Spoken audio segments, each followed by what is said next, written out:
Pilipinas, ang oras po natin alas 6:41 ng gabi. May problema ka ba sa batas? Hihimayin yan ng kumpanyera ng bayan. Attorney Cheryl Adami Molina, si Attorney Cam sa Usapang Legal.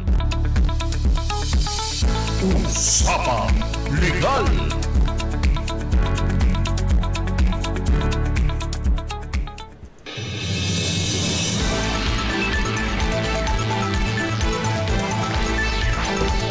Magandang gabi po, Luzon, Visayas, and Mindanao. Welcome po sa Usapang Legal. Kasama po si Attorney Cam at syempre kasama ko po ngayon ang aking guest. Wala iba si... Taray! Oo, si Miss Thea Pecho Corpus. Magandang gabi sa lahat ng ating mga tagapakinig at tagapanood. Parang hindi sanay na sanay. Oo, gabi. Oo, kasi lagi itong hapon ka-partner nila kay Deo Makalma to eh. Pero every Monday makakasama na po Imported natin. ako kapag... Pag Monday. Pag Monday. Kasi maganda yung topic natin dahil ang pag-uusapan natin pagkasama natin si Miss Thea Pecho Corpus ay yung mga nag-trending na mga videos, mga nag-viral na merong kinalaman no sa usaping legal. Of course. 'Di ba? So ikaw ba mahilig ka bang tumawid sa fencing? Yan. Ay, Attorney Cam. Hindi mo na dapat lagi kang tatawid sa zebra lane ng tawag diyan, 'di ba? Zebra lane ba? Oo, zebra kasi white lane siya. So fencing sa atin kadalasan, 'di ba? Feeling ko safest ka pagka ikaw ay doon na dumadaan o tumatawid. Di ba yung fencing po, yung iba, sino ba si fencing? Pag kasi in-spell mo siya, P-E-D-X-I-N-G. Crossing, pedestrian crossing kasi siya.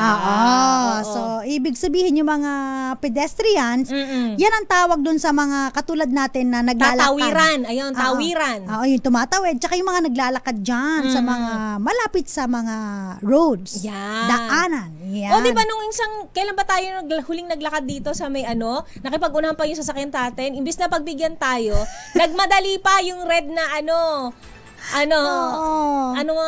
parang Toyota Raze. Color red. Color red pa naman siya. Hindi ko masyadong natandaan yung plaka eh. Tapos hindi lang yan, no? Merong tayong kasama na alala mo, yung friend natin sa US. Okay. Si anong name nun? Kuya Elaine. Yan. Laging nabisita sa atin yon. Tapos nung pumunta kami ng MOA, di ba may fencing dyan? Nakakatuwa kasi nung tumawid siya, tumakbo talaga siya. Kasi nga may dadaan nun eh. May dadaan na sasakyan. So tumakbo siya. Kasi nga nagmamadali siya. Kasi ang bilis nung sasakyan. Hindi nagme-menor. Ayan. Di ba hindi nagme-menor?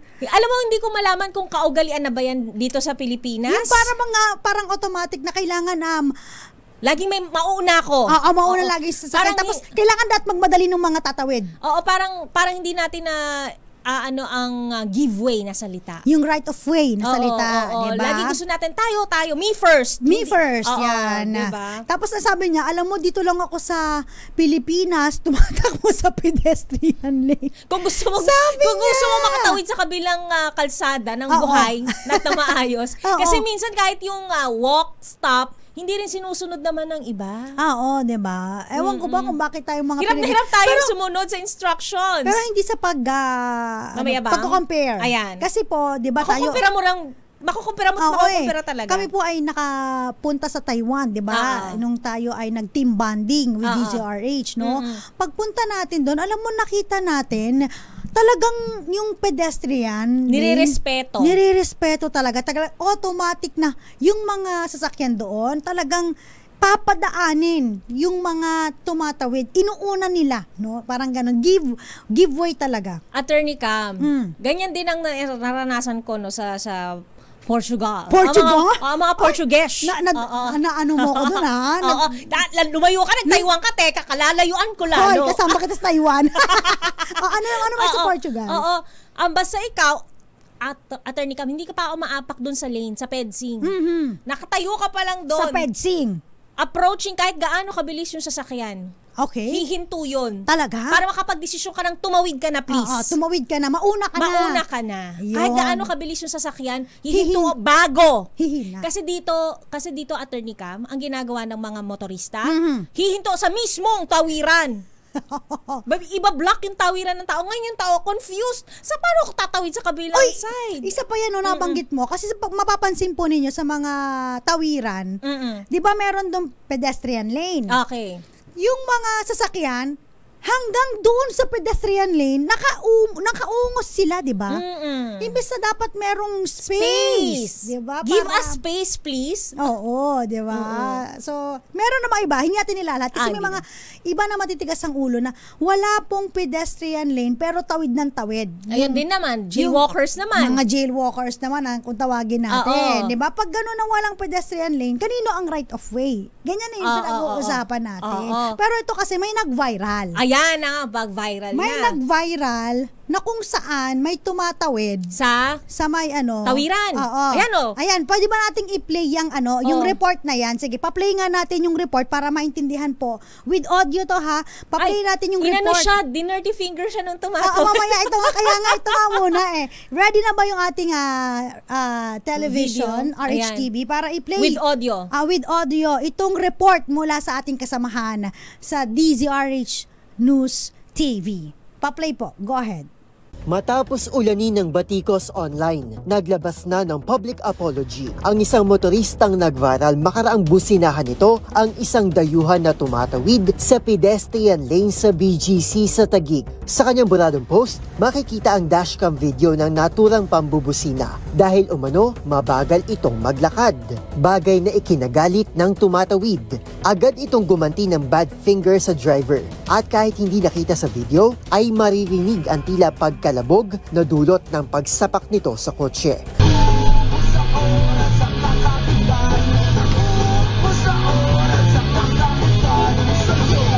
Bagal naman ni sir. What the? Ang kanyang unang post, sa halip na panigan ay binatikos lang ng mga netizen. Sino raw ang nasa maayos na katinuan ang bubusina sa isang tao na naglalakad sa tamang tawiran? Matapos ang natanggap na pambabatikos, nag-post ng maikling apology letter ang nagpakilalang McKinley Honker sa online platform na Reddit. Anya, deserve daw niya mga natanggap na negatibong komento mula sa publiko at kanya mismong mga kaanak at nangakong pagbubutihin pa ang pagiging isang motorista. Nagpasalamat naman ito sa tinawag niyang big lesson ng kanyang buhay. Ang kanyang pagpapakumbaba at pagtanggap sa pagkakamali, pinuri ng mga netizen. Move on and be better. Ika nga ng netizen na ito. Paalala pa ng mga netizen na ito, ang pagmamaneho ay isa lamang pribilehiyo at hindi isang karapatan. Kaya naman dapat nahabaan ang pasensya lalo na sa kalsada. Para sa DZRH TV, ito si Arnold Herrera. Una sa Pilipinas, una sa Pilipino. Yon, o diba? Nakita mo yon? Sige, ikwento mo nga. Oo, Attorney Cam. Kasi Napanood mo ba yan? Ganyan yung nangyari sa atin dito, diba? Tumawid tayo from Harbor, papunta na rito sa CCP Complex. Imbis na pagbigyan tayo, binilisan na at parang gusto pa tayong businahan ng bongga. Pero hindi naman tayo binusinahan. Pinaspasan lang niya. Pero had it been na nagkatarantahan tayo or hindi natin naramdaman na wala siyang wala sa isip niya mag-giveaway, baka nasagasaan yan, sapul na tayo. Wala tayo ngayong Lunes, Attorney Cam. Correct. Kaya naman, ito yung yung sinasabi natin na sino ba ang merong right of way? Ayan. Pero kasi, ang purpose kasi na nang nag-post siguro nitong, para mapahiya siguro, o makita ko sino yung nag-dirty finger sa kanya, at saka, humampas. Siguro kasi iniisip niya, ang bagal kahit na pedestrian lane niya, dapat respetuhin mo rin yung motorista. Which yun nga sinasabi ko sa ibang bansa, Attorney Cam, mas may priority kasi priority mo sa kalsada, yung lalo na tumatawid ang pedestrian, di ba? Kasi ikaw, makakapaminsala ka kapag ka nabundol mo ang isang pedestrian. Pero ang pedestrian ba, pag nabundol ang sasakyan, ano mapipinsala sa sasakyan? Correct, di ba? Di ba? At saka, ito gusto ko lang yung kanyang message, ayan. Kasi meron siyang message dito, kaya naman pinuri siya ng mga netizen. Kasi, di ba, nung pinost niya, akala niya, kakampihan siya. Okay. Nung mga netizen, dahil nga, yung pagsuntok, tapos pag bad finger. Late niya na-realize nung pinoint out ng mga netizen na nasa pedestrian lane siya. Kaya naman, nag-apologize. Sabi niya, I just want to apologize to everyone. Hindi naman ChatGPT yung apology niya. Hindi naman. Who, because of my action last Saturday nangyari siguro. Okay. I deserve the man's middle finger and the blank kamote. Medyo blurred lang, no? Comments from all of you. Ayan. Kasi tinawag siyang kamote ka. Actually, kamote kang driver ka. Oo. Kaya diba? nga hindi naman lahat ng kamote ay naka 2 wheels. Yung iba 4 wheels. Yes. Sabi niya, I promise to be a better driver and a citizen. Madami na din nagpangaral sa akin, including my wife, friends, relatives, so may family and colleagues. siya. Tapos ang cute ng pagkakasabi niya, would you all be kind enough to forgive me? Sabi niya, Thanks everyone, and this is a big lesson learned the hard way na close parenthesis, open and close parenthesis for me. Actually, diba? hindi nga siya ganoon ka nag-menor, hindi siya masyadong nag-slow down. Considering kasi 'di ba sa ibang country, kapag ka nasa yellow box ka na or basta approaching ka nga ng pedestrian lane, slow down. Yes. Anticipate always na meron pong tatawid. Ayan. So, yun po importante na again, no? Meron tayong mga aral din para sa ibang mga nagmamaneho na minsan hindi mo rin napamalayan kasi ginagaya mo din yung action ng iba mong kapwa driver. Ginagawa niya, di gagawin ko rin, di ba? Akala mo kasi hindi tama ako. Oo, ako to eh. Ako yung naagrabyado, ako yung binigyan ng middle finger, ako yung sinuntok yung sasakyan ko. So parang ang tingin mo at first, parang ikaw yung victim. Ikaw yung offended party. So nakakalimutan na, may ginawa pala ako. Bakit niya ginawa sa akin yun? Bakit niya ginawa yun? Ako kasi, naalala mo, parang ganyan, one time may nagbusina rin sa akin, tapos tumatawid ako sa tamang. Diba, yung kabataan ko din. Ganyan ba? Ay, akala ko ikaw nga pala yun. Ganyan pala yung reaction mo that time. Nung kabataan ko, diba, naalala mo, ginanyan din ako. Binusinahan po ako, tumatawid po ako sa pedestrian. Parang same kami ng ginawa. Pero kasi binubusinahan kaya para batiin pala. Nagkamali naman ako doon. Kasi naman pagkabusina, grabe naman yung pagkabusina. Tumatawid ako sa tamang tawiran eh. Binabati ka pala na. Yung pala, Ricahera, kilala kita. So, nung nagpanagpo sila dito sa stasyon. Ma'am, naalala mo po ako? Hindi kita maalala. Ma'am, binusinahan po kita no, ganyan-ganyan. Tapos inano mo po ako. Ganyan-ganyan reaction mo. Tapos sabi niya, ba't mo kasi ako binusinahan? Ang lakas-lakas. Tumatawid pa naman ako sa maayos na kalsada. Akala ni Attorney Cam, winawarla siya ng driver. Pero, eto po yung sinasabi natin. Ayon po sa... Uy, ayan na. At ang ating legal na basihan sa ating usaping ito ay... Kasi yun sa Republic Act 4136, sabi doon po, no, ginagarantiya na yung mga pedestrian lane, pag sila po ay tatawid, yung mga pedestrian, no, dun sa mga designated pedestrian lane, sila po ay may tinatawag na right of way. So, ang kailangan po, mag-yield po yung ating mga sasakyan, yung mga may-ari ng vehicles. Bumagal, mag-yield. Bumagal po at paunahin, bigyan sila ng right of way na makatawid. Pero meron exception yan. Sa pagbabalik. Subalit. Yung exception, pagbabalik Naku, hindi ako na nakatawid na niyan. Attorney ka, nasa gitna na ako ng fencing. Binitin mo ko, nasa yellow box na pa naman yung sasakyan. Sabi nung ating kailangan na commercial break muna. Ayan. Ano ba yung mga exception na mga akala nyo, laging tamang mga nasa yung mga pedestrians. Oo, may mga pagkakamali rin naman tayo. Bilang, hindi mananakay, mananawid. Yes, hindi lahat ng tatawid sa pedestrian lane, lagi kayong meron ng right of way. May exception yan. Sa pagbabalik po ng usapang legal, kasama po ako po si Attorney Cam. At syempre, Thea Pecho Corpuz. Sabi dito, Valentino Poncia, sana po yung guest mo maging attorney na rin soon. May hilo po ako. May hilo po pala ako. Babalik po ang DZRH. Una sa Pilipinas, una sa Pilipino.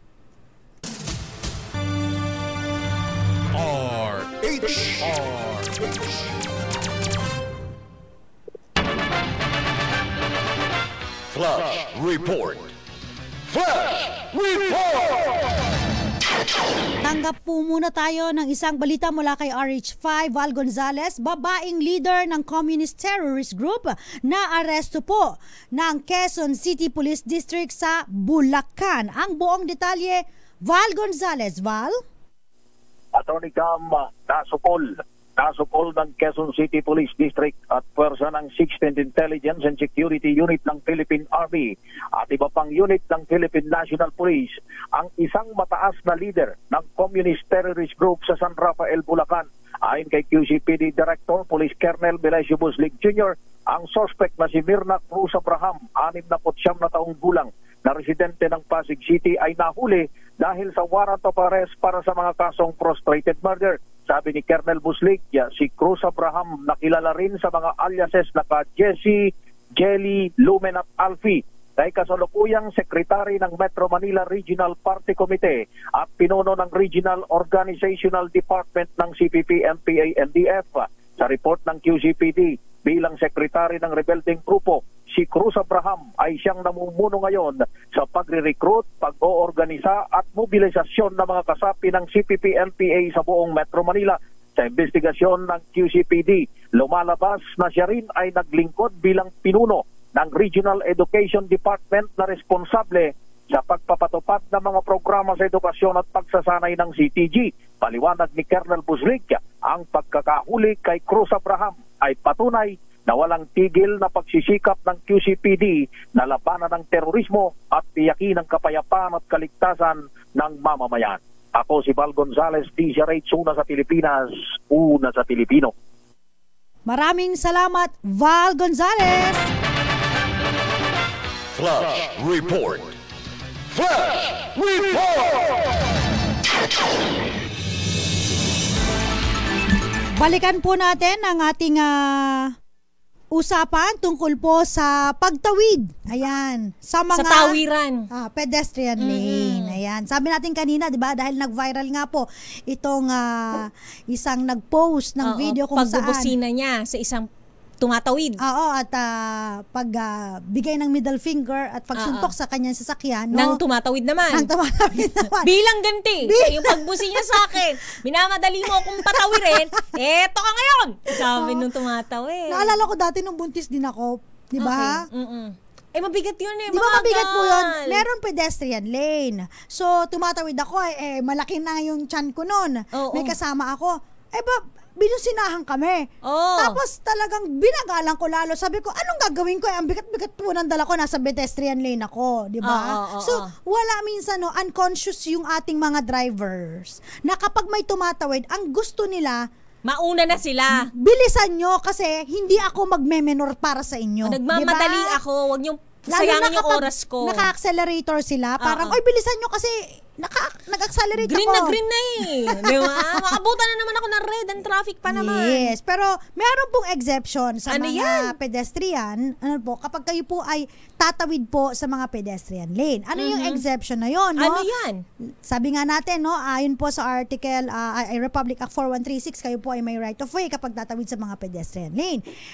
Pero iba po kapag merong mga traffic lights. Yan, di ba? Yan ang sinasabi ko rin. Isa pang exception kapag merong traffic enforcer. Okay, di ba? Kasi pag may traffic lights, di ba, kahit may pedestrian lane diyan, sundin mo yung flow ng traffic. Yes. So, susundin po natin yung batas trapiko. Kapag naka-green sila, stop ka muna, pedestrian. Hindi ibig sabihin may pedestrian, lagi kang tatawid. Okay. So, yun mga exception po yun. Tama naman yun. Tama, di ba? Common sense din po. Yes. So, kapag halimbawa may traffic light, naka-green, kahit may pedestrian lane po dyan, huwag kang tatawid. Okay? Hintayin mo yung go na yung mga pedestrian. Di ba meron naman yun? Mag-green yung mga pedestrian, di ba? Yan yung sabi ko, stop and go din naman sa pedestrian. It's for your own safety. Correct.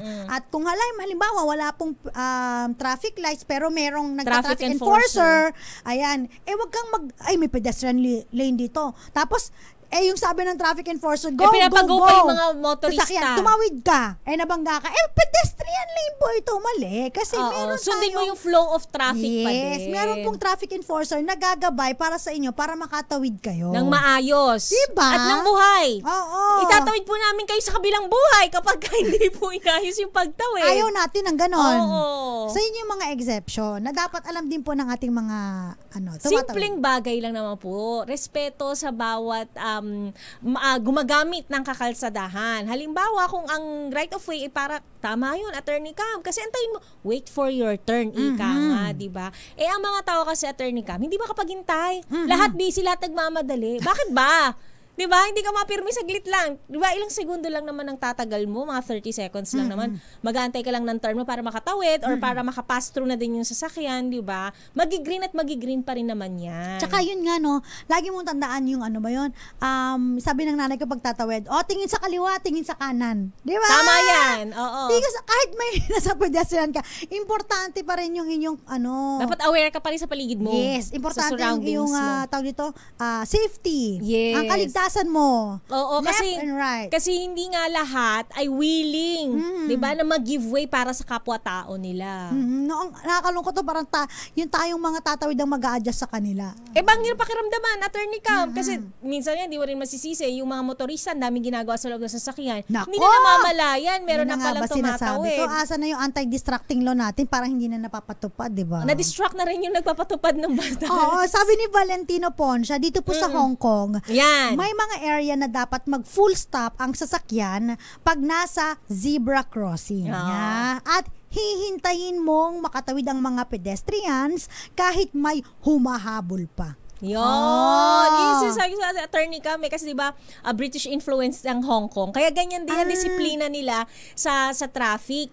Talagang respeto sa zebra crossing na yan, sa zebra lane na yan. Kasi nga, para yan sa mga tao, para sa mga naglalakad. Tsaka, huwag niyo binubusinahan. Siyempre, mas mabagal talaga yan for sure. Yes. Kumpara sa mga sasakyan. Ayan, watching from Michigan, Josephine Garimbao and Amon Biton. Diba, nakaka-relate po sila sa ating topic ngayon. Kasi siguro marami na nabusinahan sa mga pedestrian crossing, sa mga pedsing, sa mga tawiran, 'di ba? Gamitin po natin ng husto at ng tama, wasto ang tawiran kasi Attorney Cam, yung iba, 'di ba yung mga tawiran na maluluwag? Dinadaanan ng mga motor. Yes. 'Di ba? Dapat para sa mga pedestrian lang, pero may motorista pa ring mga ilang-ilan? Hindi naman lahat. Hindi lahat. Ayan. Isagani Garland, magandang gabi. Bruce Palangka. Si Zoraida Faliorina, nanonood sa Mabalacat, Pampanga. Maricor Angeles. Ayan. Good evening po, Miss Thea. Ayan. Tupe Collector. Sabi niya, isa lang po ang main reason sa problema. Ano? Kayabangan. Naku, grabe naman. Ang kayabangan Big word. ay binubuo ng walang disiplina at walang amor sa kapwa. Ay, oo nga. Kasi nga wala kang respeto sa kapwa-tao mo Nakakatuwa na si Rizel Balasot. Sabi niya, hello po DJ Rica Hero at DJ Missista. Ang nakaraan. Alam na Des kung anong edad yan. Oy, talagang ikaw ay may suki ka pang fan dito. Sabi niya, kung gaano kaganda ang boses, ganun din po kaganda si Miss Thea Corpus. Ay, wow. Salamat po. Bayaran ko yan. Leo Havares, Maricor Angeles. Tama po, takot ako tumawid. Kaya pag tatawid ako, titingin ako sa kaliwa at sa kanan. Attorney Cam, minsan naman kasi ang hirap naman tumawid sa mga lugar, lalo pagka footbridge ang gagamitin. Ay, merong footbridge, diba, na parang Skyway Mount Everest. Skyway to heaven. Oo, diba? Tama ba tayo nun? Oo, yung sa may Kamuning. Grace Recta, sa Europe po, tumitigil ang sasakyan para sa mga pedestrian. Sabi ko sa'yo, diba? Tsaka parang sa Portugal. Oo, parang sa Singapore din, Attorney Cam, diba? Hindi na basta mag-green and red yung sa crossing ng tao kasi kailangan may pipindutin ka pa. Yes. Remember that? Yung may pinipindot tayo bago tayo makakatawid. Meron bang ganun? Oo, kasi may sensor yon, Attorney Cam, diba? Pagka na-sensor na may tao, may tatawid, sa kanya senya sa na-stop yung, tsaka magre-red light yung para sa mga sasakyan. Kasi naalala ko lang sa Singapore, yung kinakanta natin sa train kasi yun. The train is coming, the train is coming, the train is coming, start queuing. Di ba? Sa ulo po namin yun. Sa Singapore po yan. On cue tayo doon na Di ba? Ba't walang ganun sa mga LRT station natin? Kunin nyo nga po kami, hire nyo po kami. Oo, i-record po namin yan. Iba-ibang version. Gusto niyo po yung may piyok version. Tapos sabi dito, magandang gabi po, Violeta Sombrano, Rogelio Cipriano, Josephine Garimbao sa Michigan. Sabi ni Dionisio Gloriane, dapat po huminto ang sasakyan at bigyan ng daan ang taong tumatawid hanggang makarating sa kabila. Tama. Ay, eto naman, sabi ni De Leon, Hayanasan, dito po sa Germany, dami nilang mga mga experience, inputs. Talagang humihindi po ang sasakyan. Mahigpit na itinuturo sa driving school po yan. Ayan. At saka, mahal po ang penalty pag may nabundol ka. Pag naging disabled ang nabundol na tao at hindi na makapagtrabaho, yung nakabundol ang magbabayad ng pensyon ng victim. Ayan. O, diba? So, meron ka agad responsibility. Siguro kailangan lang din natin i-impose yung ating batas, Attorney Cam. Kasi, diba, malaki yung PEDSing. Kahit na malaking PEDSing, Attorney Cam, basta hindi pa nakatawid, hindi pa siya klaro-klaro, hindi pa sila nag-go. Kasi sa atin, basta nawala na sa harapan ko, go na ako. Di ba ganyan ang kalakaran natin, nakasanayan natin dito. Sa Europe, hindi. Iba siya. Oo. So, kailangan cleared yung pedestrian lane. Grabe no, tara pumunta tayong Europe talaga. Doon tayo tumira, charot. Para sa pedestrian. Mahal pa rin namin ang bus sa Pilipinas. May pag-asa pa naman tayo. Alam nga natin itong mga tama, ba't hindi natin gawin? Oo, no? Alam mo, may mga iba ng mga Pinoy na dito lang sa Pilipinas, Pasaway. Pag nasa ibang bansa, masunurin. Meron akong kakilalan, nasa Dubai siya. Si Ate Nining. Okay. Alam ko si Alvin. Nakakilala sa Dubai. So nagda-drive si Ate Nining ng sasakyan sa Dubai. Grabe daw doon, alam mo ba, makwento niya lang, kasi nga, aside sa pedestrian na, ano talaga siya, na, tawag dito? Sinusunod. Yung kanilang, nirirespeto. Yung kanilang toll, napakaganda daw. Bakit? Talagang walang tao. Sa atin lang kasi yung may toll na kahit merong RFID, may tao pa rin. Oo. Kasi napakasigurista sa bayad din.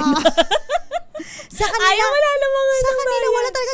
Mabilis lang daw talaga. Oo. Tapos sa Singapore din. Tapos takot ang mga tao doon sa Dubai kasi kapag meron silang violation ng traffic rules, kitang-kita.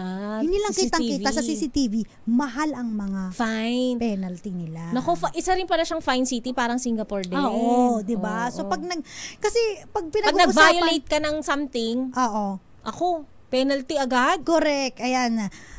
Kaya sa ibang bansa, pag medyo malaki ang fine, so, syempre, alam mo naman, if you convert agad into peso yun, imbes na padala na yun, sapatos na yun, tsokolate na yun, pang size 37 na sana yun. Sa mga kamag-anak natin sa Pilipinas.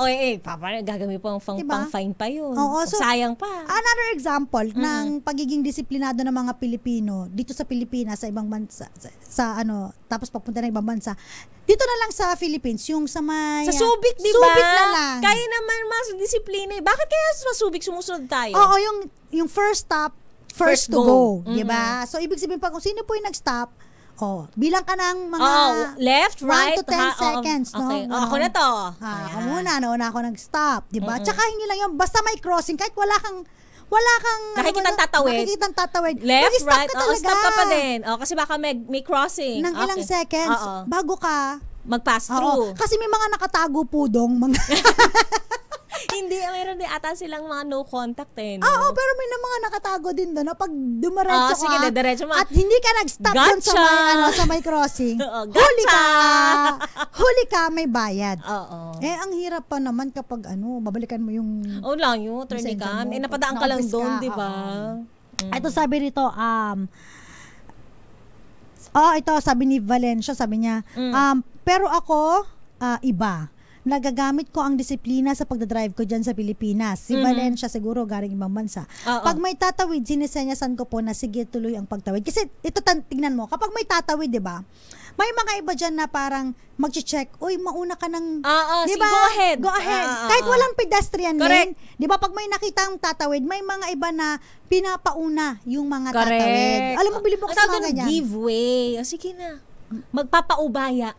Kasi tayo, puro paghugot lang ang pagpapaubaya natin. Hindi tayo papaubaya sa karapatang pantao ng iba eh.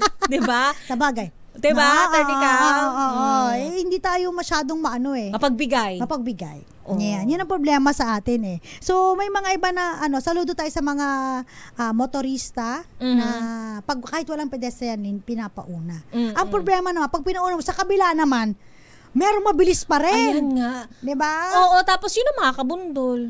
Diba, dami na natin nakita mga viral din na ganyan, nagtrend na mga ganyan. Dahil nga hindi nag-menor, nakabundol ng tumatawid. At hindi na bago yung story niya, paulit-ulit na lang po yung story na yan, pero hindi pa rin tayo natututo.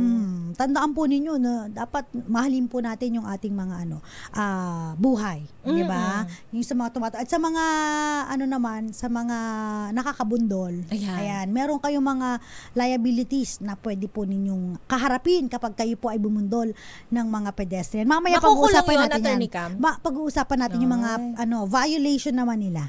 Ayan. Tsaka kapag nakabundol po sa pedestrian at yung maaaring liabilities pagdating po sa mga usaping medical. Yan.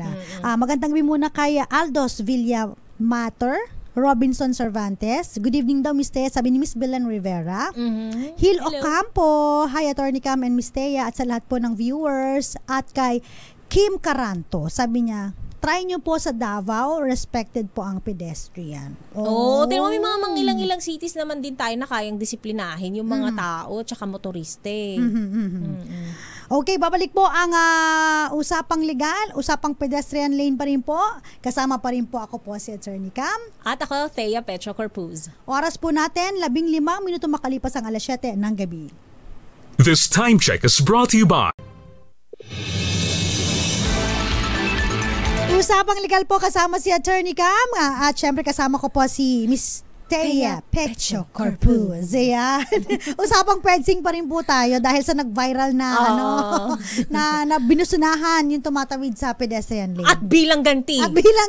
Oo, itataas ko ang aking daliri para sa'yo at ihahampas ko ang aking kamuo sa sasakyan mo. Oo nga eh. Mali naman yung hindi, nasaktan din yun, Attorney Cam. Pero kasi siyempre, di ba, initial reaction kasi kapag binusunahan ka na, nasa tama ka naman. Di ba? Parang ganon. Parang makaganti ako sa'yo dapat.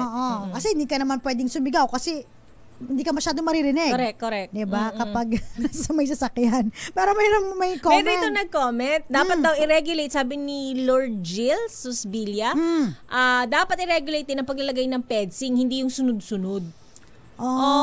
Gano'n ba karami? Baka naman every other kanto ba?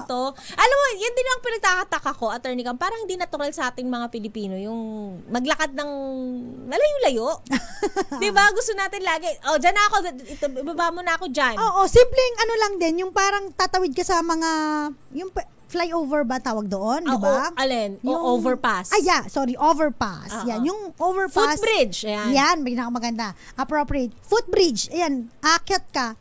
Tamad yung mga tao. Doon pa rin sa baba ng footbridge. Totoo. Tatawid, diba? Makikipagpatintero pa rin ako basta hindi ako aakyat ng footbridge. Ang tatamad, di ba? Bakit, Attorney Cam? Oo nga eh. Di ba? Baka kailangan natin kumonsulta sa ating mga friend psychologists kung bakit po ba ganun ang ating behavior. Dahil naintindihan ko na mainit po at tayo yung mga iba'y tamad, di ba? Sabi nila, pag nasa third world country ka, mainit. Siyempre, ayaw mo magtrabaho ng tanghali. Unlike sa mga ibang first world country, di ba? Kahit anong trick ang haring araw, hindi fresh mainit, hindi ka masyadong hulas. Oo, kasi yung kanilang climate. Hintayin natin climate change. Tapos dito naman yung malamig. Sa atin na yung malamig. Charot lang Palagi po. mo kakayanin natin. Baka hindi na tayo makatawid sa kabilang banda. Baka maputi na tayo, hindi tayo masyadong tan. Gusto pa naman natin yung medyo tan-tan. Yan. So, depende po kasi yan, no? Sabi nga ni Miss Thea, may mga iba na pag mga crossing talaga, dalawa minsan talaga yung pedestrian. Magkabilaan talaga, lalo na kapag intersection. So, meron sa kabila, meron sa kanila, tapos magkabilang side. So, dapat four corners talaga yung ma-accommodate ng pagtawid. Ano ba yung sinasabi nyo sunod-sunod? Kanto per kanto? Oo. Hindi naman. Tsaka ang mas kinokontrol, alam ko, humps. Yan. Pero yung tawiran, hindi. Parang dapat talagang laging meron tayong tawiran para alam natin kung saan tayo dapat tatawid ng tama. Yes. At may magandang gabi. Ayan na. At ito na, yung alam mo ba na kapag ang mga sasakyan ay hindi nag-yield sa pedestrian lane, meron yung may pananagutan. May pananagutan naman. Considered siya as traffic violation. Okay. At saka merong penalty na 1,000. Ano yung tawag doon sa violation? Disregarding pedestrian? Pwede, di ba? Kasi ano yan eh. Oo nga, dapat disregarding alam mo yan pedestrian crossing. Dapat alam mo bilang isang driver na kapag may pedestrian lane, ay dapat mag-yield ka. Yan. Except otherwise, yung mga binanggit natin kanina. So kung halimbawa, no, meron ganitong fine, actually meron ng mga proposal sa Congress na taasan itong 1,000. Nagawin naman, it's either 1,000 to 10,000 or 2,000 to 20,000. Wow. Yun yung mga fines. Wala naman problema sa fine, Attorney Cam. I think it's just really the implementation of the law. Yes. Kasi baka mamaya yung supposedly nag-i-implement ng batas ay hindi niya alam na ganun pala dapat ang implementasyon nun. Tsaka hindi lang yun. Halimbawa, doon tayo sa nakabundol ka. So, dinisregard mo, no? Mabilis ka pa rin. At nabundol mo. Pwede kasing makasuhan ng reckless imprudence. Resulting to? It's either, pag namatay, homicide yan. Oh my goodness. Pero kapag halimbawa naman na physical injuries, ayan, resulting to physical injuries, pwedeng ano yan, serious physical injuries, pwedeng less serious, pwedeng slight physical injuries. Okay. So, ganun yon. So, hindi lang yon. Kapag may mga, of course, yung mga medical bills, syempre, ikaw ang sasagot niya. Oo eh. Dapat. Oo Kasi eh. hindi naman siya masasagasaan kung hindi mo siya sinagasaan eh. Again, nasa pedestrian lane siya. So, yun yung mga consequences kapag ikaw ay hindi maayos na driver. Oo. Pero dapat maayos ka rin na tumatawid. Maayos ka rin na pedestrian para iwas disgrasya tayo sa kalsada. Sabi nga prevention is better than cure. Correct. Diba? Oo. Tsaka huwag ka masyado nagmamadali. Huwag ka kasi magpapalate para hindi ka nagmamadali. Yun naman talaga yung dahilan yan eh. Di ba? Ba't ka ba nagmamadali? Kasi malilate ka na. Ba't ka malilate? Kasi tinanghali ka ng gising. Ba't ka tinanghali ng gising? Kasi nagka-drama ka pa kagabi. Yun talaga yun. Oo. Di sana kung nakinig ka na lang sa amin, napayuhan ka namin ng tama. At ang tamang payo ay ang matulog ka pagkatapos ng programa namin. Para meron kang sapat na pahinga. Oo. May lakas ang iyong katawan. Sabi ni dito po sa Hong Kong, kahit pulis ka pa or legislator, kapag nakasagasa ka, kaso ang aabutin mo plus suspension ng lisensya. Parang dito bihira yung masuspend yung driver's license unless mag-viral ka talaga. Meron namang iba talaga na pag nakailang violation, yan. Nasa ano naman nila yan, nasa record nila. Talaga. So ang bait ko pa talaga ng driver kasi 10 years yung aking validity. Ako din 10 years. Pag wala kang violation, traffic rules and regulation, 10 years. Kaya tayo po ay maging masunurin sa batas. At saka ang inaano ko naman, next time sana yung mga traffic enforcers natin, taasan yung sahod. Sana rin. Oo. Kasi tsaka dapat i-educate din sila talaga ng gusto. Yes, educate sila, tas taasan sila ng sahod. Oo. Bakit? Katulad na lang yung mga kapulisan. Hindi naman sa pag-ano, 'di ba? Dati ang mga pulis, ang tingin natin sa mga kapulisan, kotong 'yan, 'di ba? Pero nung tinaas yung mga sahod nila, nagkaroon ng moral moral booster. Hindi lang 'yon. Talagang very seldom ka makakita na nangungotong na pulis. Kasi they don't need the barya anymore. Yes, 'di ba? Meron na silang sufficient, meron silang sapat na kinikita. Nakakahiya naman sa gobyerno kung talaga, 'di ba? Pero sana ito why not baka isipan na taasan din yung mga traffic enforcers natin. Kasi may mga traffic enforcers na yung buhay nila ay talagang nasa bingit ng alanganin dahil sa kanilang trabaho. Sa pagpapatupad, di ba naalala mo yung sumampay sa sasakyan para lang i-stop yung isang sasakyan kasi nga meron siyang napinsala na tapos ay lang mag-stop. Yung naalala mo yung sa BGC ba yun or hindi ko alam. Sa Makati, yung ginulungan. Oo. Diba? I remember. Yeah. So, yun po. Sana, tsaka respeto din, diba? Respect the men in uniform. Correct. Kaya nga po naka-uniform sila. Kasi sila po yung magpapatupad ng batas sa trapiko para mas maging maayos ang daloy ng mga sasakyan, ng mga pedestrian, ng mga gumagamit ng kakalsadahan. Yan. Road safety is our priority. Yeah. Advocate na bigla. What is blow baguette? I got you, Attorney Cam. Blow baguettes. Brakes, lights, oil, water. Baguettes, B. Another B. Nabablanko yung utak ko eh. Anong oras na ba kasi? Battery, yeah. Air, gas, engine, tools, and self. Yeah. Kala mo give me moment to internalize a little. Yeah, I got you. Thank you so much. Ayan. Makakasama natin to every Monday. Ay, Lunes. Kada Lunes na ba to? Oo, kada Lunes na sige. yung pag-uusapan tayo mga viral na may kinalaman sa Batas. usaping legal. Oo. Pag sumikat pa tayo, magiging MW na. Ay, Natawa yung technician natin. gusto nyo yun? Oo. Makasama nyo ako 2 beses sa isang Ay, W wala ka eh. Ay, oo, Minsan sige, wala wala, ka eh. oo. Diba? Kung gusto mo, nandito ka, Oo, MF. Kasi check up na ako. Pa-check up po every Wednesday. Maraming salamat sa pagsama. Ayan, may babatiin ka ba? Uy, batiin ko lang sila Mama Jovita, Papa Will, tsaka si Nanay Connie. Magpasalamat ako kasi bilang binati mo na rin lang yung balat ko kanina, Doc Lawrence MD. Ay, thank you so much. Sama nga ako dyan minsan. Sumama ka na kasi. Busy ako eh. Magparamdam. Oy, thank you sa ating technician si Jericho Barreto. Tama ba? At saka si yung ating RHTV Tech. Sino bang RHTV Tech natin dyan? Paramdam ka naman. Anong name mo dyan? Kasi marami silang mga natin. Mga RHTV Tsaka technician. feeling ko friends ko rin yung mga taga-RHTV. Si Aljon. Inaagulhan nila ako eh. Oo nga eh. Ganda mo lagi eh. Friend ka lagi. Oo. Love nila ako. Oo, Thank you, RHTV. Si Aljon, si Kevin, tsaka si Jobs. Nandyan sila. Maraming salamat. Ano sa Kevin? O, tinan mo. Inaangguluhan ka. Maraming salamat po sa pagtutok. Muli po nakasama po ninyo. Ako po si Attorney Cam. At ako, Thea Pecho Corpuz. Para sa DZRH. Usapang Legal. Una sa Pilipinas. Una sa Pilipino. Ang balitang ito ay hatid sa inyo